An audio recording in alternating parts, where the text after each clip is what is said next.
to follow in your path, Lord, to follow without fainting,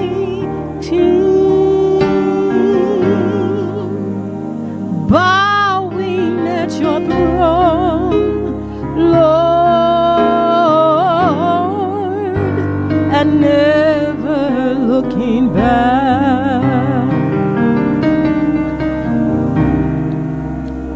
Amarte sola ti, Signor. Amarte sola ti, Signor. Amarte sola ti, Signor. Y no mirar atrás,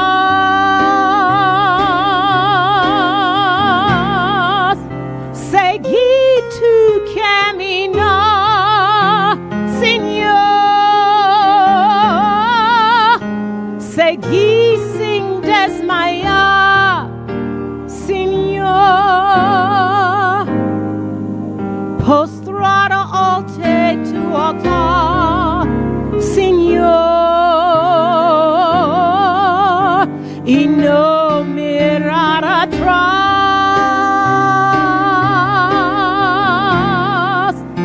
Seguir tu camino, Señor. Seguir sin desmayar, Señor. Postrado ante tu altar, Señor, y no mirar atrás. I love only you, Lord. I love only you, Lord. I love only you, Lord. My heart wants only you.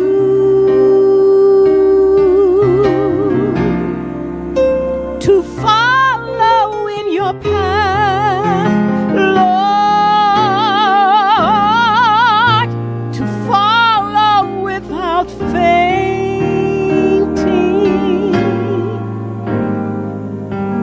bowing at your throne, Lord, and never looking back. To follow in your path, Lord, to follow without fainting,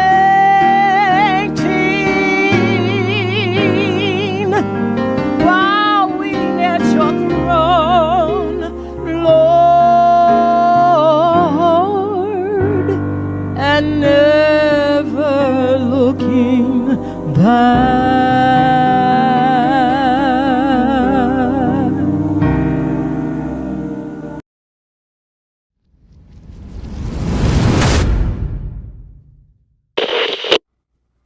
Welcome once again, my brothers and sisters, to another Living Hope Today's study. So thankful to God that you are here. And today we find ourselves in 1 Kings chapter 10. You remember back in chapter 3 when God came to Solomon and said, "What do you want? Tell me what you want." And Solomon says to God, "You know what I really want is discernment and wisdom in order that I can lead your people. I don't know what I'm doing. Please, all I want is your power to lead your people." God is so impressed with the unselfish reply that Solomon gives that he says, "I'm not only going to give you wisdom and discretion, I'm going to show you how to deal with all these situations," but he says, "I'm going to give you riches and honor too." And as the story of Solomon plays out, we've watched him build the temple, we've watched him build the palace, and now we're at a place where the Bible just takes us into the fulfillment of the promises that God has made to Solomon to show the faithfulness of God, to show the unusual power and riches and honor that Solomon has. Look at this. When the Queen of Sheba heard about the fame of Solomon and his relation to the name of the Lord. So where's Sheba? Well, I'll show you in a map as we get there. But here she is. She hears about Solomon. In other words, his fame is spreading throughout. All right? She's heard about him, but she's also heard about his relationship to the Lord. So she knows something is unique about Solomon. He is following the God that's real. Well, she has to come investigate. All right? She came to test him with hard questions. What happens? Arriving at Jerusalem with a very great caravan with camels carrying spices, large quantities of gold and precious stones, she came to Solomon and talked with him about all that she had on her mind. So she's asking him hard questions. She's trying to test him. Solomon answered all her questions. Nothing was too hard for the king to explain to her. When the Queen of Sheba saw all the wisdom of Solomon and the palace he had built, the food on his table, the seating of his officials, the attending servants in their robes, his cupbearers, and the burnt offerings he made at the temple of the Lord, she was overwhelmed. He's greatly supplied. He has great organization. Everybody's working to do the job that he's assigned. He has a wonderful, wonderful monarchy. And she says to the king, the report I heard in my own country about your achievements and your wisdom is true, but I did not believe these things until I came and saw with my own eyes. Indeed, not even half was told me. In wisdom and wealth, you have far exceeded the report I heard. Now, what is her testimony doing? It's validating the promise that God has made to Solomon.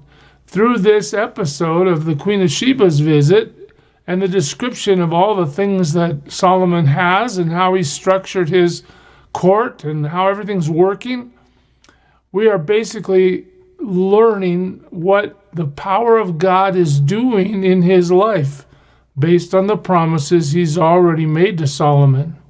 All right, so she says, look, things are way better than I heard, and I heard that they were great. How happy your men must be, how happy your officials who continually stand before you and hear your wisdom. Praise be to the Lord your God. What? The Queen of Sheba is now praising God through the testimony of Solomon's life. That testimony is God has promised all these things to Solomon, and the Queen of Sheba sees that God has delivered on every promise. She's never seen anything like this. Praise be to the Lord your God, who has delighted in you and placed you on the throne of Israel. Because of the Lord's eternal love for Israel, he has made you king to maintain justice and righteousness. Beautiful. Beautiful. That's a great understanding of the power of the king. Maintain justice, maintain righteousness. So, and she gave the king 120 talents of gold, large quantities of spices and precious stones. Never again were so many spices brought in as those the Queen of Sheba gave to King Solomon. Okay, now we kind of get to a footnote. Hiram's ships brought gold from Ophir, and from there they brought great cargoes of almug wood and precious stones. Again, Solomon's always been on this receiving line of materials that he might need to construct the things he's building. The king used the almug wood to make supports for the temple of the Lord and for the royal palace, and to make harps and lyres for the musicians. So much almug wood has never been imported or seen since that day. So we're just told the blessings that God is providing. King Solomon gave the Queen of Sheba all she desired and asked for, besides what he had given her out of his royal bounty. Then she left and returned with her retinue to her own country. The weight of the gold that Solomon received yearly was 666 talents, not including the revenues from merchants and traders and from all the Arabian kings and the governors of the land. In other words, Solomon's wealth is increasing exponentially. King Solomon made 200 large shields of hammered gold. If you're going to make 200 shields out of gold, you know what that means? You got a lot of gold. That's what it means. 600 bekas of gold went into each shield. He also made 300 small shields of hammered gold with 3 minas of gold in each shield. The king put them in the palace of the forest of Lebanon. Then the king made a great throne inlaid with ivory and overlaid with fine gold. Notice, now the wealth is starting to become ornamentation for Solomon. Okay, we don't think yet that all this has really gone to his head, but we want to just recognize that he continually now starts building up things that honor him. All right, the king made a great throne inlaid with ivory and overlaid with fine gold. The throne had 6 steps, and its back had a rounded top, and on both sides of the seat were armrests with a lion standing beside each of them. He's looking more regal all the time. 12 lions stood on the 6 steps, one at either end of each step. Nothing like it had ever been made for any other kingdom. All King Solomon's goblets were gold, and all the household articles in the palace of the forest of Lebanon were pure gold.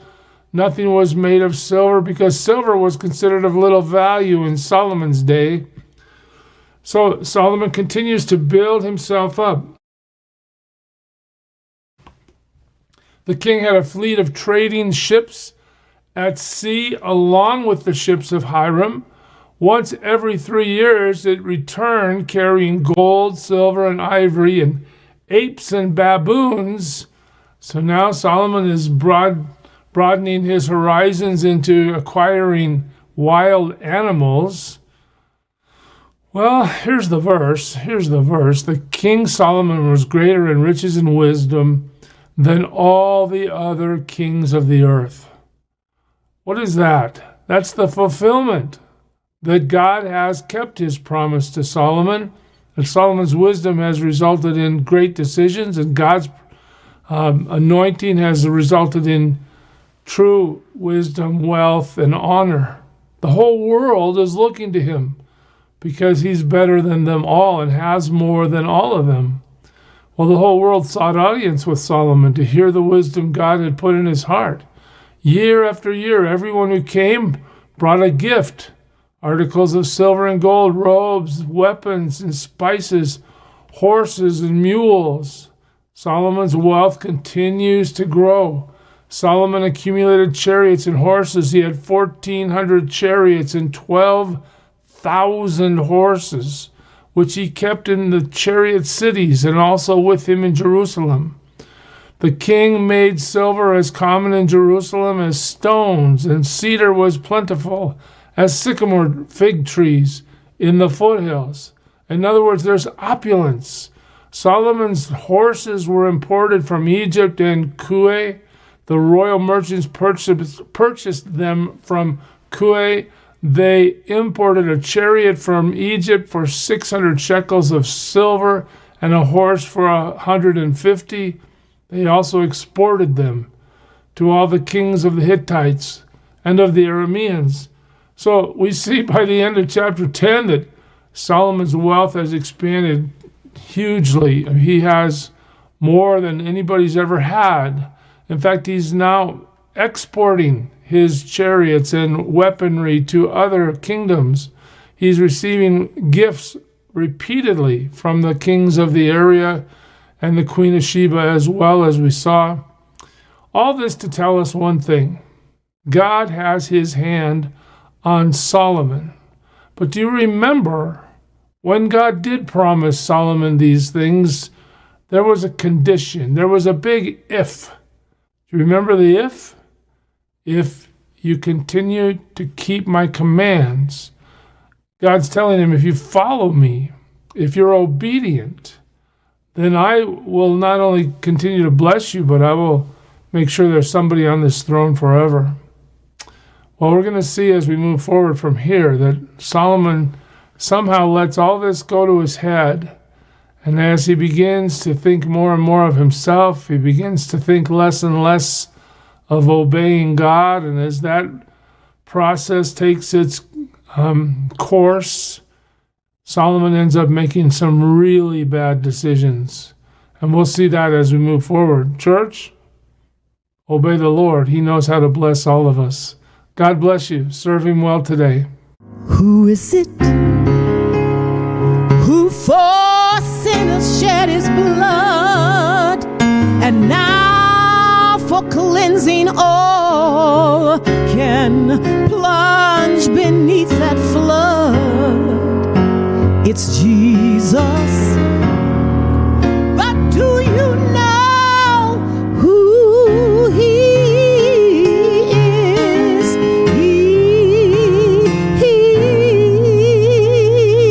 He's the image of the invisible God, and he's the brightness of his glory, the first, the last, the future, the past. He is God.